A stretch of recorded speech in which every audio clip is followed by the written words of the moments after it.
And now, a thought from man.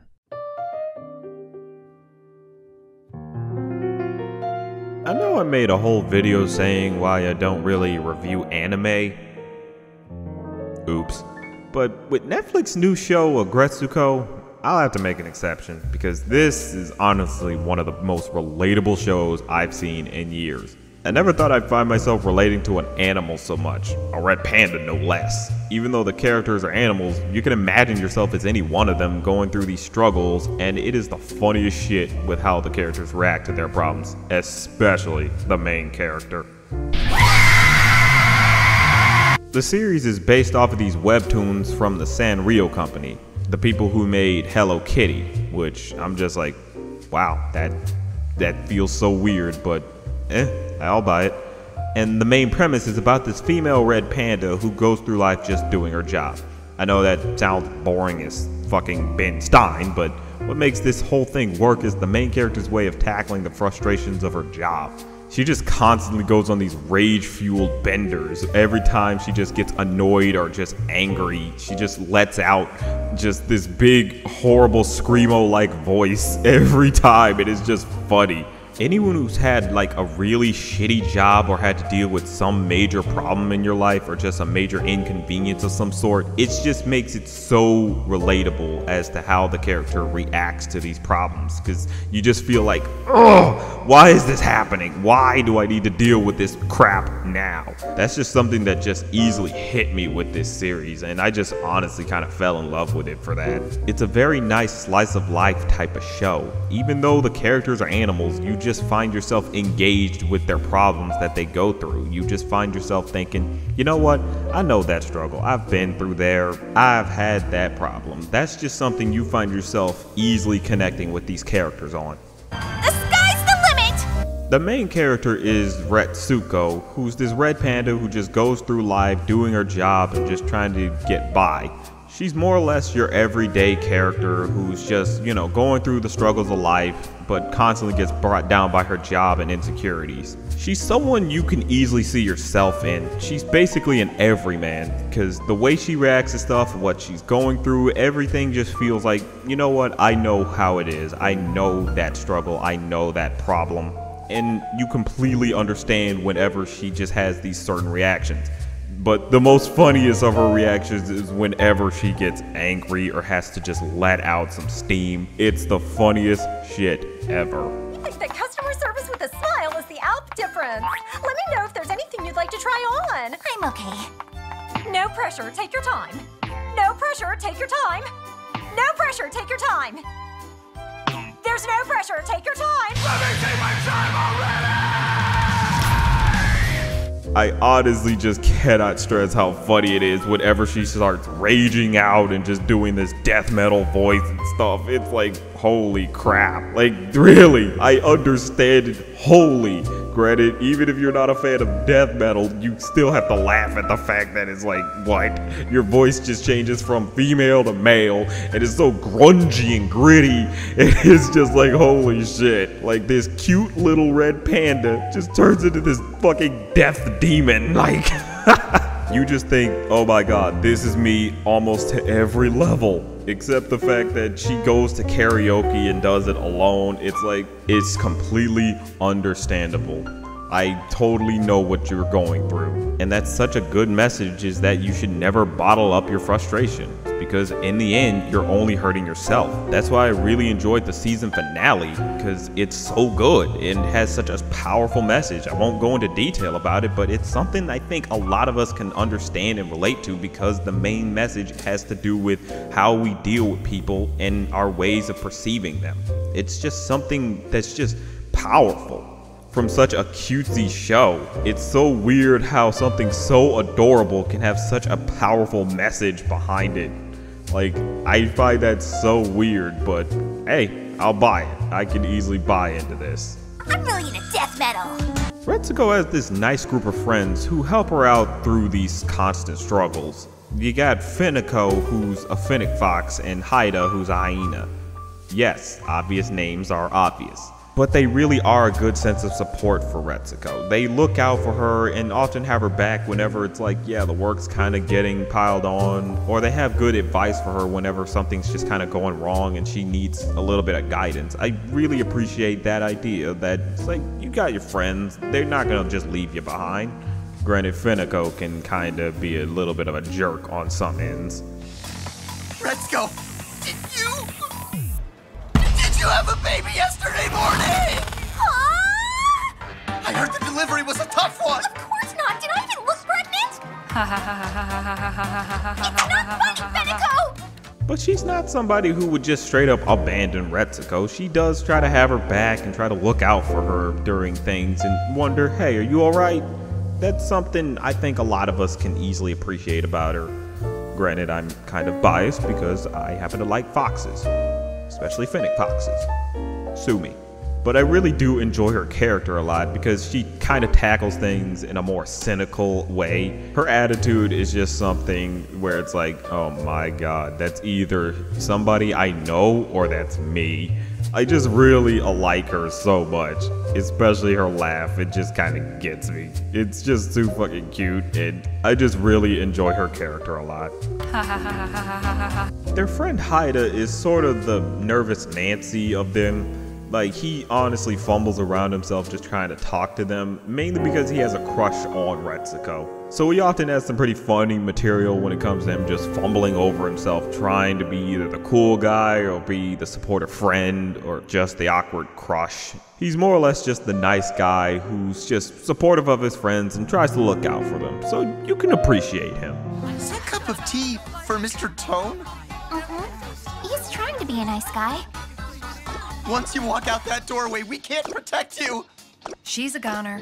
There's also these other characters, Wamishi and Gori, who Retsuko ends up befriending. They're more or less the higher ups in Retsuko's job, but more on the lines of not the highest of the food chain, but still definitely more important than Retsuko or her friends. So they're known to be a bit more intimidating and a bit unapproachable because you feel like, yeah, if I fuck with them, that could be my job. And they even walk like, yeah, don't mess with us. We're not something to be trifled with. But deep down, they're just kind of normal people. Or animals in this case, one being a crane and the other being a gorilla, but that's neither here nor there. They're not the overly complex type of characters who are just so serious and just kind of have a stick up their ass. They're people who like to relax too. They're just like everybody else. They put their shoes on one foot at a time. And I really like the fact that they look out for Retsuko as well. They have her back, especially when it comes to the workplace, because they know, yeah, this ain't really a good job. And I like that they're the don't take shit from others type. And they're a good sense of morale for Retsuko whenever she has to deal with her job. Sometimes they can even help her up in the higher ups, you know? Whenever she has to deal with her shitty boss, it's like, yeah, don't worry, we got you on that. And I just really like that about them. When we all go out drinking, I'm kind of a wallflower. These girls, where'd we fail them? I know, they're such introverts. Listen to me. You might think it's a dumb idea, but drinking with your coworkers and boss is a great way to get buddy-buddy. It's a tool. Put it in your arsenal. And speaking of Retsuko's boss, he's just kind of an asshole. His name is Tone, and he's more or less this pig who's just very sexist and just a total asshole. And yes, obvious symbolism is obvious. He's just straight up that boss who embodies everything about horrible bosses. Putting you through such stress, always yelling at you, calling you out of your name or just calling you out in general, and just straight up demeaning you and everything that just says, yes, this is your typical terrible boss. Granted, he's taken a step further. He's gone as far as to make a friggin' diss track against Retsuko. It is like, oh my god. But the funniest thing is when Retsuko retaliates. That's where it's like, oh god. She just did everything that everybody that's had a shitty boss wants to do. Hey Retsuko, why you working if you hate your job so bad? I don't know, it's just what you do. Cause Retsuko's killing time until she finds herself a man. I don't know, it's just what you do. Let's go!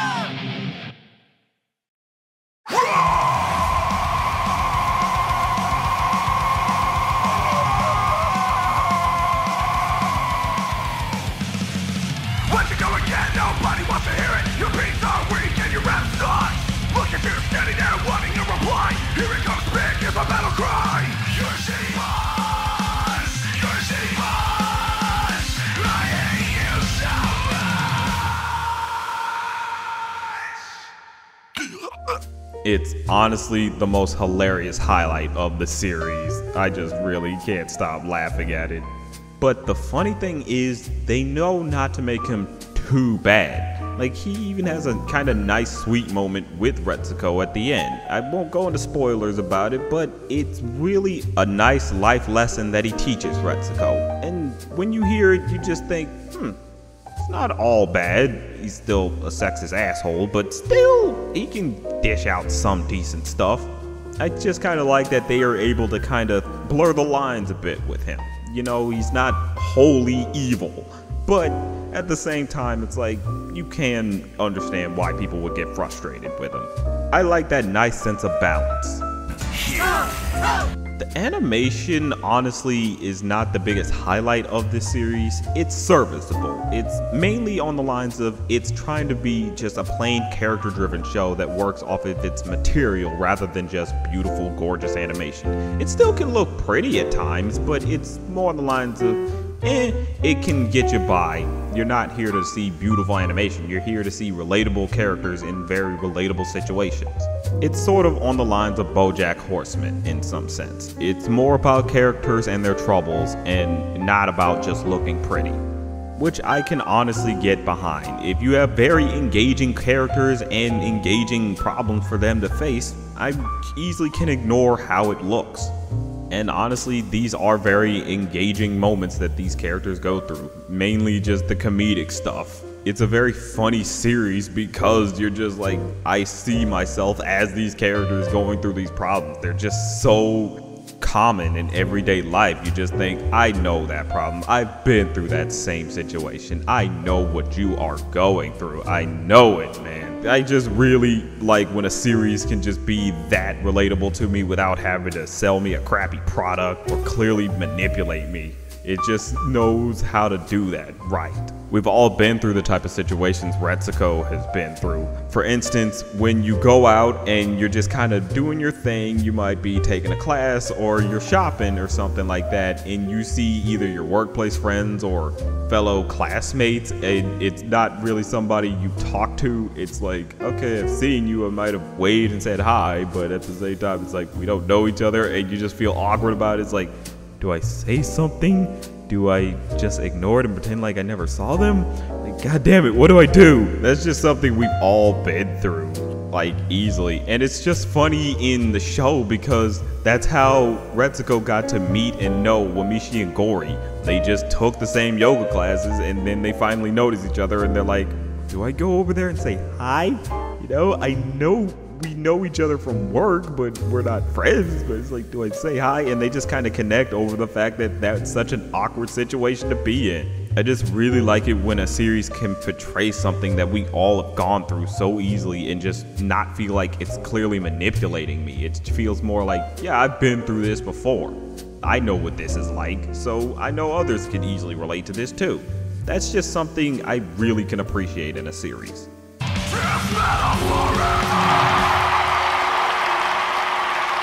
This series is honestly one of my new favorites in anime. I've watched a good few, but only a small amount have made me relate to a character so much. It works so well because of its sense of relatability, while having a strong message about letting out your frustrations. The characters are all great and you easily can see yourself as any one of them. The comedy works so well because you could see yourself going through the same problems. The animation isn't the strongest, but it's not trying to be. It just wants to have enjoyable characters going through struggles we've all faced before in our lives, and that's something I think we could use a little more of. But that's just a thought.